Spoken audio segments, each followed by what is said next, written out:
IFAK, Individual First Aid Kit. This is a kit I picked up by North American Rescue.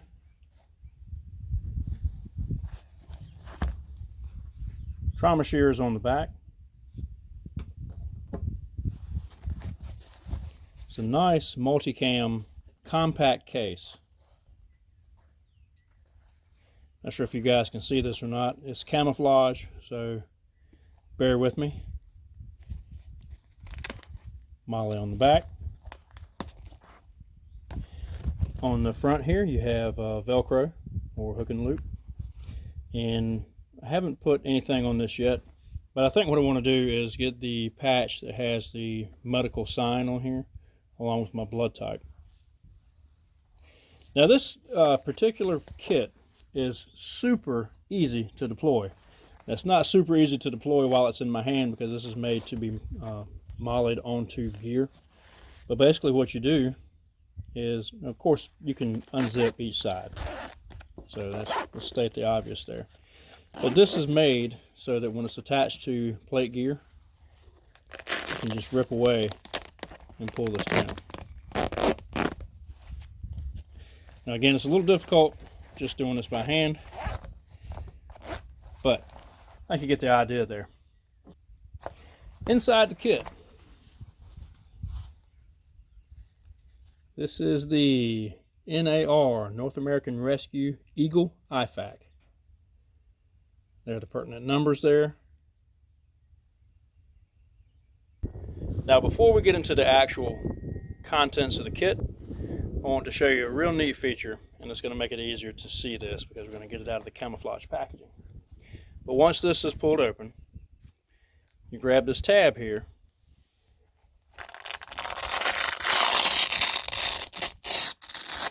and you rip that away. So let's move this out of the way. See, as I've got some additional paracord in there. I like to try to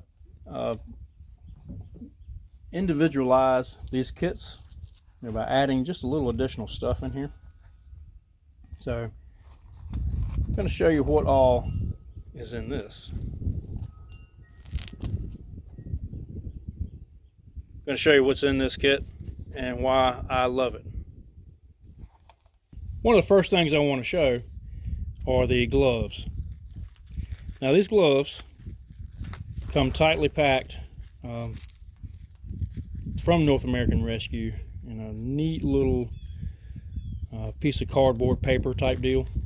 I mean, these are packed really tight, and it's designed so that it can go down into this kit and, you know, be out of the way. But what I like to do with stuff like this is go ahead and take these gloves out and just kind of have them where they're easily deployable. In a sticky situation where you have to use something like this, trying to worry with that paper and trying to unroll these gloves and loosen them up and get them on your hand is not the easiest thing in the world. But as you can see, I have them in somewhat of a deployable, deployable condition. But these are thick medical gloves. These are thick gloves, and I'm hoping that the camera will pick up on this texture here.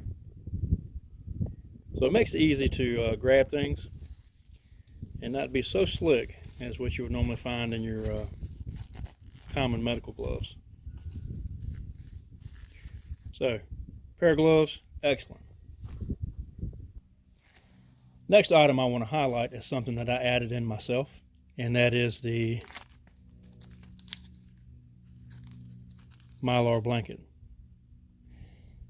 In a situation where you're bleeding out, when your body temperature drops below, say 95 degrees, I believe it is, your ability to clot plummets. So it's important that in a traumatic situation, you keep yourself or whoever you're working on warm. So this kit did not come with any type of Myar blanket. So I added that in myself. This is just a cheap one. You know, I'm not even sure where we picked this one up. They're all Amazon, eBay. I mean, there's many places to get stuff like that. The next thing that I added myself is a Sharpie. It's important when you're deploying a tourniquet to write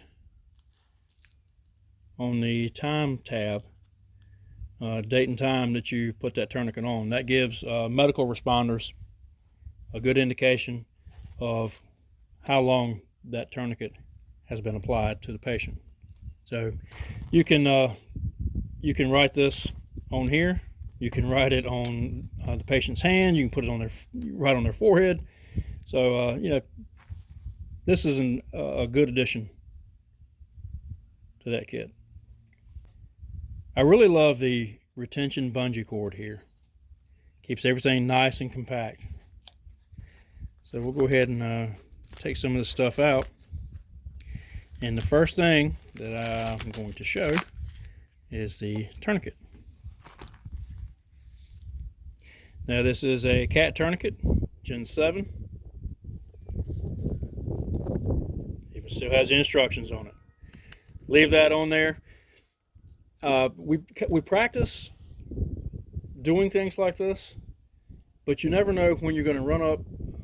You never know when someone is going to have to use this kit that may not have had any practice, and they might need a little instruction.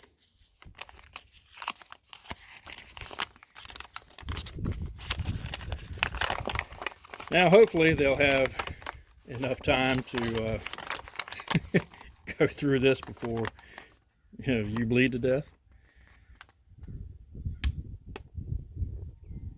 So it's a good idea to seek out expert medical training on stuff like this, on how to use it and where to put it in certain situations. So the next item I want to show is the chest decompression needle. This is a 14 gauge needle.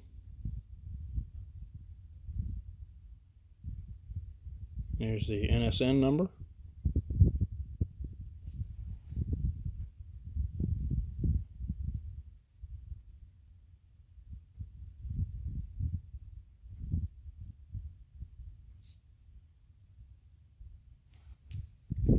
But this is your MPA.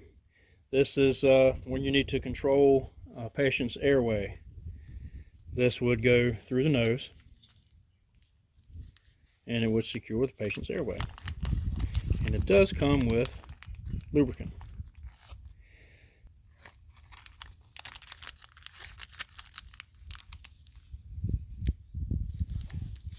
Next item. Here's your combat gauze, quick clot.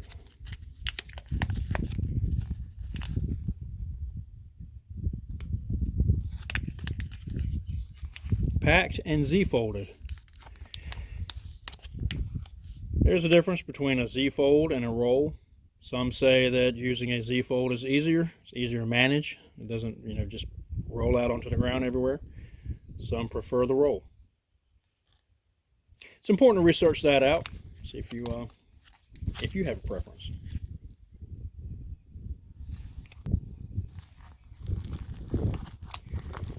Next item.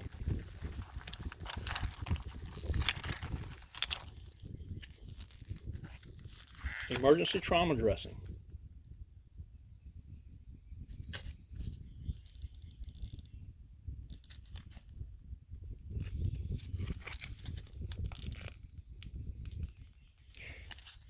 Really like this where the corners are easily marked so that you know where to grab and tear to open this up.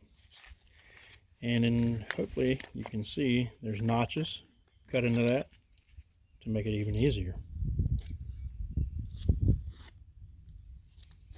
And on the back there are some, if I can get that in the proper alignment here, on the back there are some graphics showing you how to use this.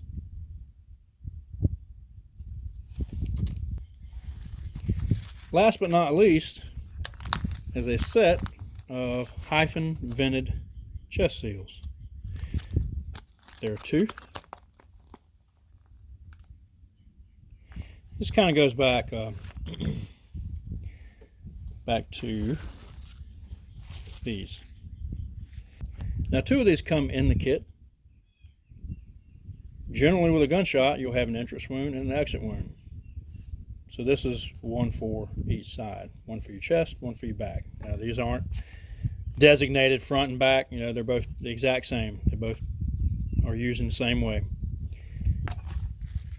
But the gloves, they're important.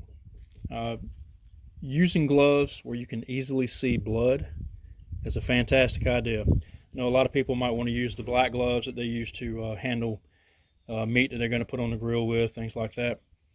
Well, when you're assessing the patient, you run your hand down the front and back of the chest, check for blood. That way you can see entrance wound, exit wound, vice versa. So having a pair of gloves where blood is easily seen is a great idea. And I'm going to add more to this kit. In fact, I have a set here, and you can see that these are lighter in color. Now these are the ones that came with the kit. These are aftermarket, and these have a slight texture to them as well. And super easy to put on. I like these because they're tough.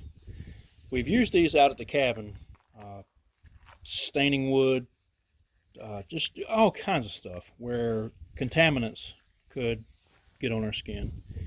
And these have protected us very well. They're tough, not easily ripped or torn. So these are fantastic. So I'm going to put another set of these in this kit. Paracord. I added paracord in there just because it's paracord, and you never know when you'll need paracord. Here's my IFAK kit. Guys, take a look and let me know if there's something that is missing that I need to add. I thank you for joining me today.